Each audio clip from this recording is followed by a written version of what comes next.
है कि भगवान श्री कृष्ण के नित्य समीप रहता है जो तुलसी जी की सेवा करता है। जब तक मनुष्य की लगाई हुई तुलसी की शाखा प्रशाखा बीज पुष्प सुंदर दल से तुलसी जी सुशोभित होती है, तब तक हजारों कल्पों में श्री हरिधाम में रहते हुए उसका कभी पुण्य नष्ट नहीं होता। जैसे एक दिन 1000 कल्प, 2 दिन 2000 कल्प वो भगवान के नित्य धाम में महान सुकृत के बल से भगवत धाम में रहेगा, जो तुलसी जी का पक्का मान लीजिए। जब स्वयं में से तो तुलसी जी रोपण करके तुलसी जी का एक वन लगाया और रोज नवीन नवीन मंजरी तुलसी दल लेकर प्रभु के चरणों में, कहीं न कहीं तुलसी जी की कृपा हुई।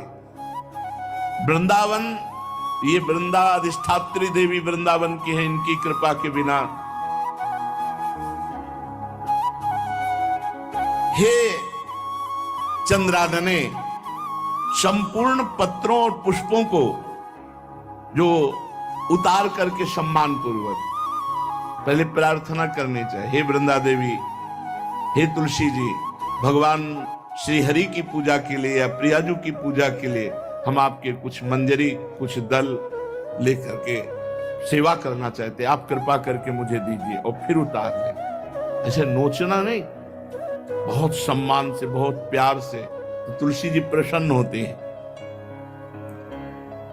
जो मनुष्य तुलसी दल से श्री हरि की पूजा करता है, कोई भी पाप उसका स्पर्श नहीं कर सकता।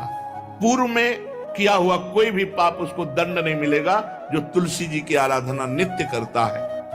अब इतना जल भी ना चढ़ा दे, तुम्हारे पुण्य हो जाए और तुलसी जी अंतर ध्यान, अनुकूल जल, जैसे मान लो गमले पे हैं तो इतना बड़ा तांबे का रोज उससे अब भर के लोटा चढ़ा दोगे, 2-4 दिन में अंतर ध्यान हो जाएंगे तुलसी जी। बहुत विवेक से जरूरत है, मतलब भारी पुण्य होगा।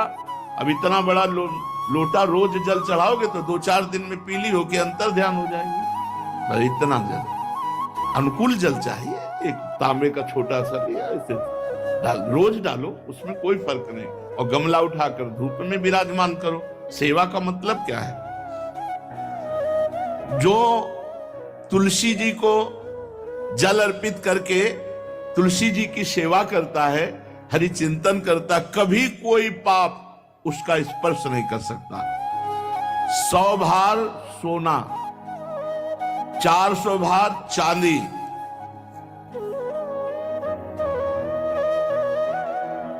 का जो दान करने का फल होता है, वो एक तुलसी दल उतार, जो अपने द्वारा लगाई हुई तुलसी दल, वो हरि के चरणों में, ये 100 भार सोना और चांदी बराबरी नहीं हो सकती। कितना महत्व है। जो रोज तुलसी दल चयन कर, द्वादशी को न चयन करे, द्वादशी को मतलब बहुत बड़ा अपराध लगता है तुलसी दल का, इस मतलब तुलसी के वृक्ष का भी स्पर्श न करे। प्रणाम नमस्कार दूर से, एक भी दल नहीं टूटना चाहिए। द्वादशी को ऐसा हमने महापुरुषों से सुना है कि मंजरी और पत्र उतारना ये ठीक नहीं, बिल्कुल नहीं ठीक है। ब्रह्म हत्या का फल लगता है, अगर जो पाप लगता है अगर कोई द्वादशी को तुलसी चयन, बहुत सावधानी से। जिसके घर में तुलसी का बगीचा होता है, कई पौधे होते हैं, उसको कहीं तीर्थ जाने की जरूरत नहीं, उसका घर तीर्थ है जिसके घर में तुलसी के पौधे हैं। और यमराज कभी उस घर में किसी भी मरने वाले को लेने नहीं आएंगे जिसके घर में तुलसी। लगा लो भैया तुलसी लगा लो घर में, काहे को यमराज को आने दोगे? सबके घर में तुलसी है। कितना सुंदर पहले था। घर में आंगन होते थे, आंगन में एक बहुत बड़ा सौरशाली ग्राम ऐसे, और फिर घर का हर व्यक्ति जल चढ़ाना, प्रणाम करना, नमस्कार करना, चार पर कितनी पवित्र पद्धतियां हमारी थी। जब रसोई बने पहली गाय के लिए, फिर कुछ पक्षियों के लिए, फिर कोई संत महात्मा, कोई भिक्षु, ऐसा कितना पवित्र व्यवहार। यहाँ जैसे हमने देखा है, ये रसोई बन रही ना, तो धुआं नहीं खत्म होने पाता, वो ही सब अपवित्र किए हुए हैं। राक्षसी बुद्धि आती चली जा रही। तुलसी जी, ये भागवती को वस्तु है। हमें लगता है बालकनी तो होती ही, बढ़िया बालकनी में कैसा उठाने धरने वाला स्टैंड लोहे का रखो कि तुलसी जी को विराजमान कर दो। जिसके घर में तुलसी जी विराजमान होती हैं उसके घर में यमराज कभी नहीं जाते। जो तुलसी जी का सेवन करता है उसकी सारी कामनाएं तुलसी जी पूर्ण कर देती है। तुलसी जी को लगाना, तुलसी जी का पालन करना, तुलसी जी को सिंचन करना, तुलसी जी का दर्शन करना, तुलसी जी का स्पर्श करना, मनुष्य के द्वारा जो मन, वाणी और शरीर से पाप हो गए सबको तुलसी महारानी क्षमा कर देती है, दग्ध कर देती है। पुष्कर आदि तीर्थ, गंगा आदि परम पावन नदियां, ये सब जो स्नान आदि अवगाहन आदि करने का फल देते हैं, वो केवल तुलसी जी घर में विराजमान है उसको फल मिल जाएगा। कितने बढ़िया। जो तुलसी जी की नवीन मंजरी प्रभु के चरणों में अर्पित करके प्रणाम करता है, वो चाहे कितना भी अपराध किए हो, वो कभी यमपुरी को नहीं देखेगा, कभी यमराज के पास नहीं जाएगा। जो मनुष्य तुलसी काष्ठ का घिसा हुआ चंदन लगाता है, उसके सारे संचित भस्म हो जाते हैं और क्रियमाण जो वर्तमान वो कभी उसको बांध नहीं सकते। तुलसी जी का काष्ठ का घिसा हुआ चंदन, जिसके घर में तुलसी की छाया होती है वहां पितरों को अपने आप कल्याण प्राप्त हो जाता है। जो श्राद्ध करने से लाभ मिलता है पितरों को, घर में तुलसी लगा के जो तुलसी की छाया बड़ा पितरों को तृप्ति मिलती है। चतुर्भुज ब्रह्मा जी सारंग धनवा श्री हरि के महामहिम स्वरूप की अनुभूति करने के लिए भी कहा है कि तुलसी जी का महान महात्म्य, अगर तुलसी जी का सेवन करे तो भगवान श्री हरि की महिमा को जान जाएगा। स्त्री हो या पुरुष, पुरुष नपुंसक नारीवा जीव चराचर कोय, सर्व भाव भज कपट तज मोह परम प्रिय सोय। शरीर वर्दी है, हमारी पोशाक है, हम सब एक हैं, आत्मस्वरूप है, कुछ अलग नहीं है। शरीर केवल पांच भौतिक है तो सबका पांच भौतिक है, उसमें चिन्ह है स्त्री पुरुष के, बस इसके लिए भगवान की आराधना निषेध थोड़ी है। जो स्त्री या पुरुष श्री तुलसी जी के काष्ठ के मन के बना के, जैसे छोटी कंठी या बड़ी माला धारण करता है, श्री कृष्ण उसके बस में हो जाते हैं। यह है तुलसी जी की महिमा। परम सुभाग श्री कृष्ण मिल जाते हैं और कौन सी भी हमें उपलब्धि चाहिए। हे गोप नंदिनी, तुलसी जी का सेवन करने से श्री कृष्ण वश में हो जाते हैं।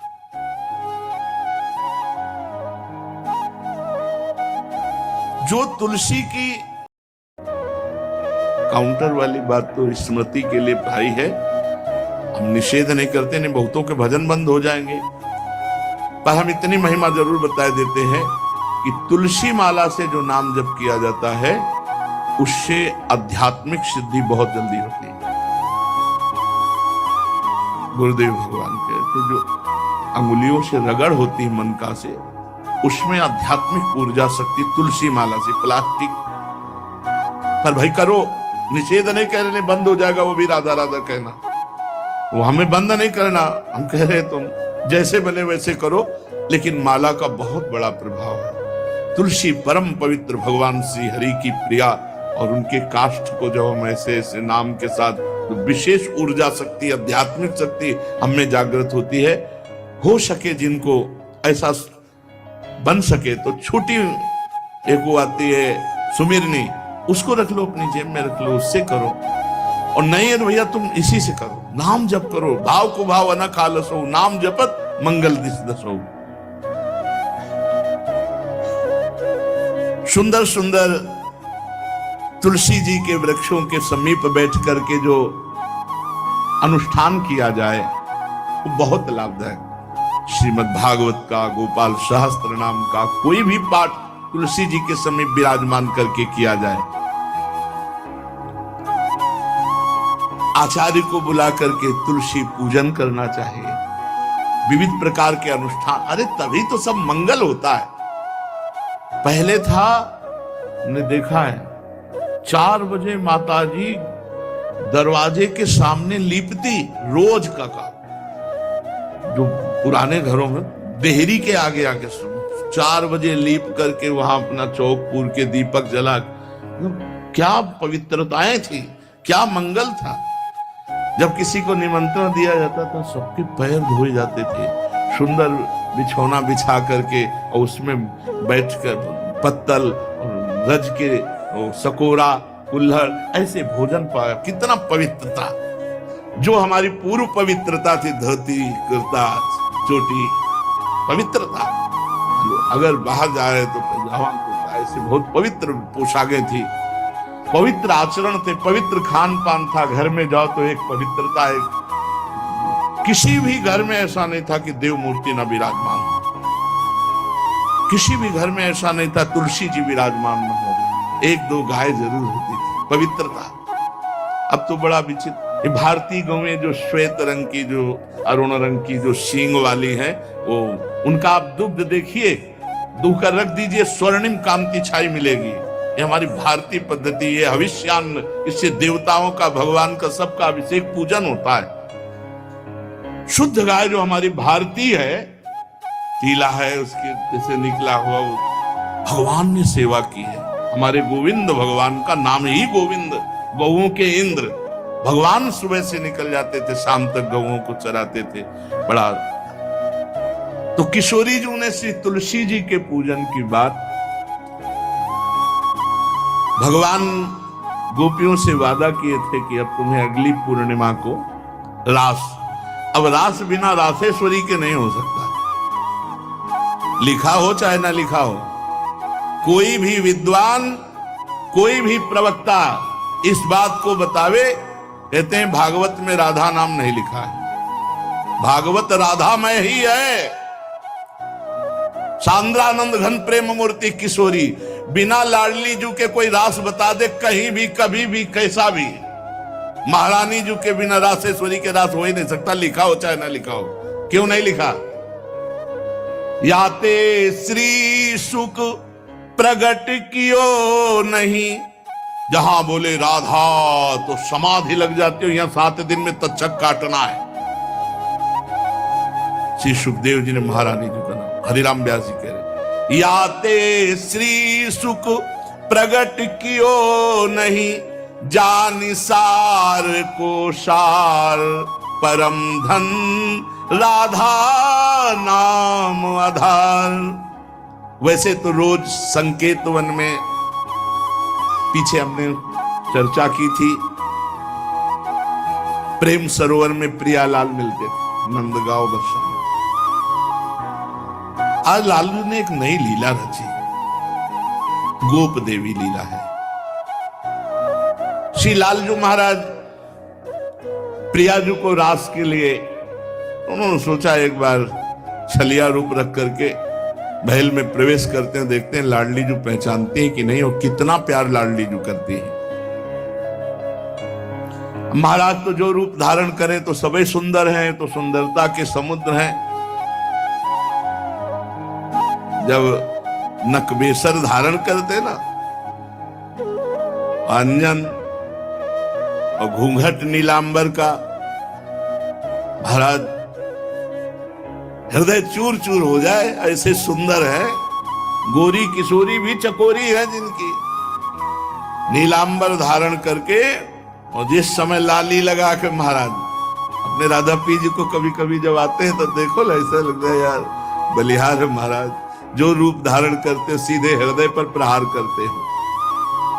प्रभु ने गोप देवी का रूप धारण किया, गोपांगना का। श्री चरणों में नूपुरों की झनकार, कटी में करधनी जिसमें क्षुद्र घंटिका लगी हुई हैं। अद्भुतम गोपिका रूपम चलत झंकार नूपुरम, किंकिणी घंटिका शब्द मंगुलीयक भूषितम।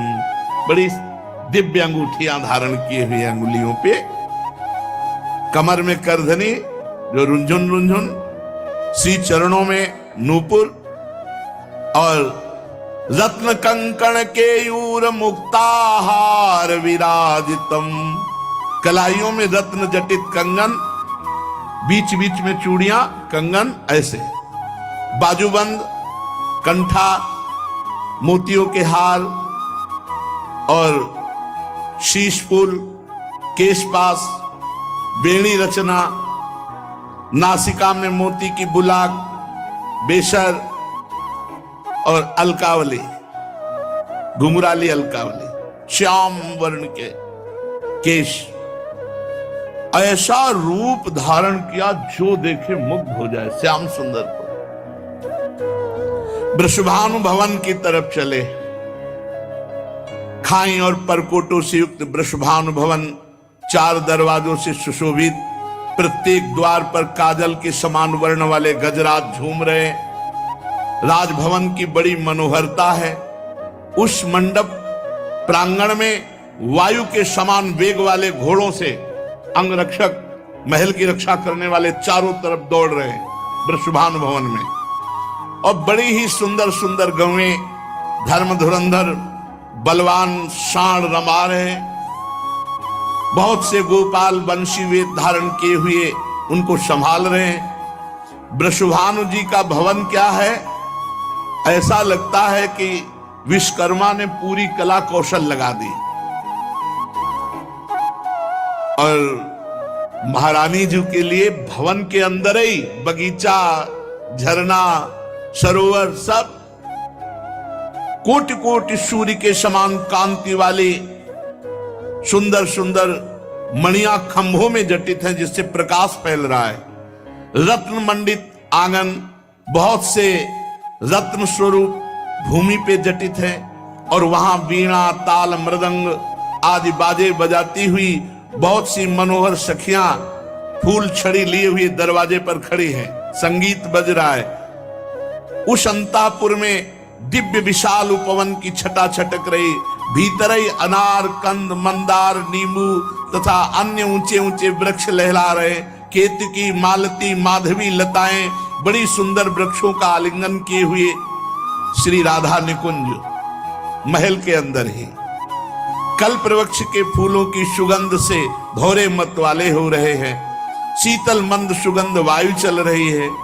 कहीं सहस्त्र दल कमलों के पराग को बारंबार वायु बिखेर रही है। निकुंज शिखरों पर बैठे हुए मोर कभी नाचते हैं, कभी कूक रहे हैं, कहीं कोकिला, कहीं सारस, कहीं सुख।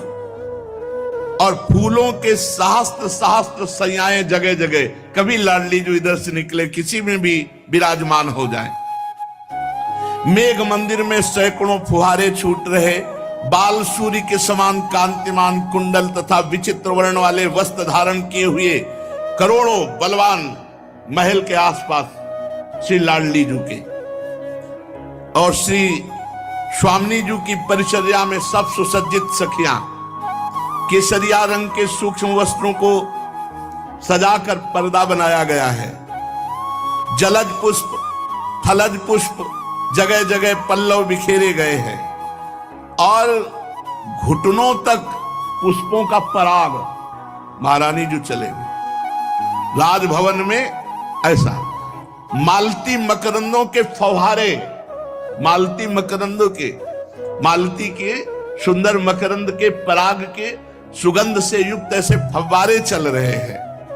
ऐसे आंगन, करोड़ों चंद्रमाओं की कांतिमती कोमलांगी सहचरियां, करोड़ों चंद्रमाओं की कांति। धीरे धीरे वहां सब निरीक्षण परीक्षण।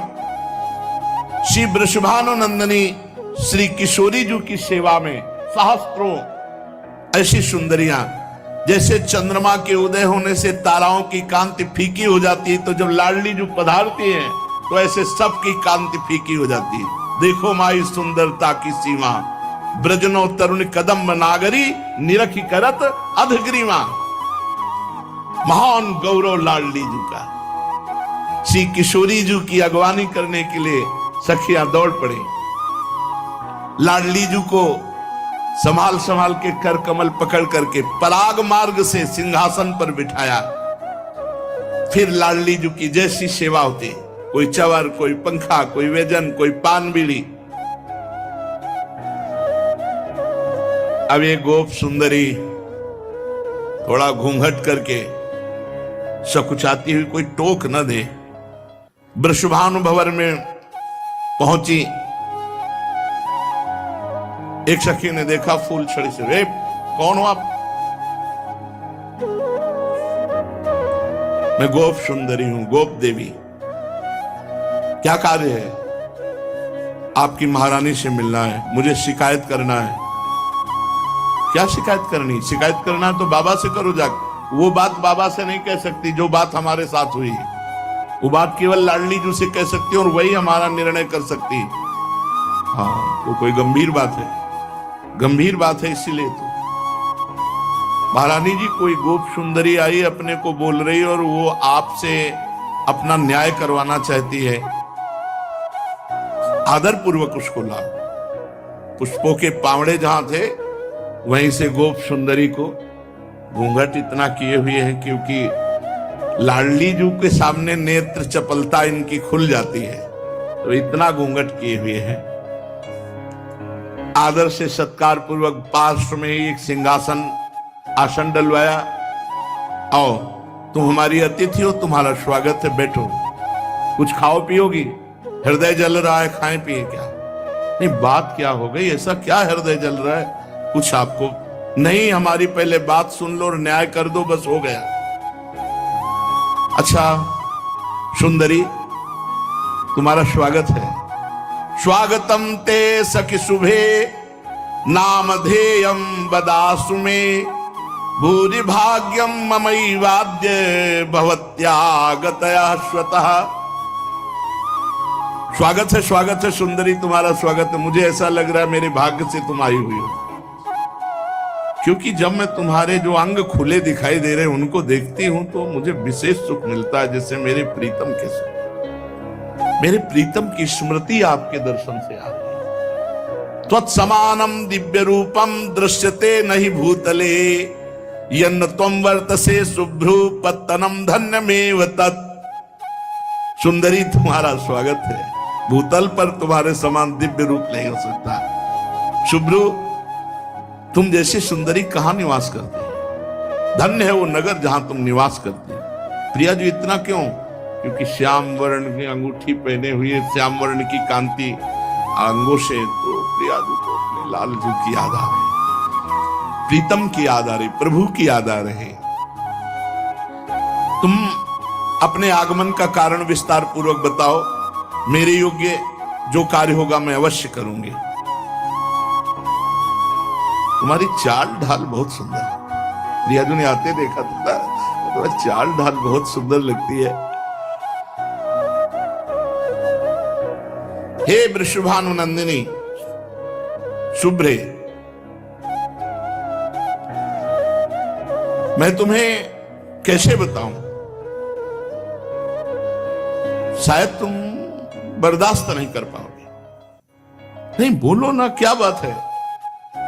पूछा मेरा नगर कौन सा है तो सुन लो। मैं गोकुल में जो नंदगांव पास में है, नंद भवन में उत्तर दिशा में मेरा निवास है। मैं गोप देवी कहलाती हूं। मैंने ललिता जी के मुख से तुम्हारी महिमा सुनी है कि तुम न्याय ठीक करती हो, बड़ी करुणामयी हो। आपकी रूप माधुरी, गुण माधुरी, चंचल लोचने, प्रधान उद्देश्य तो तुम्हारा दर्शन है। और दूसरी बात, एक शिकायत करनी है। न्याय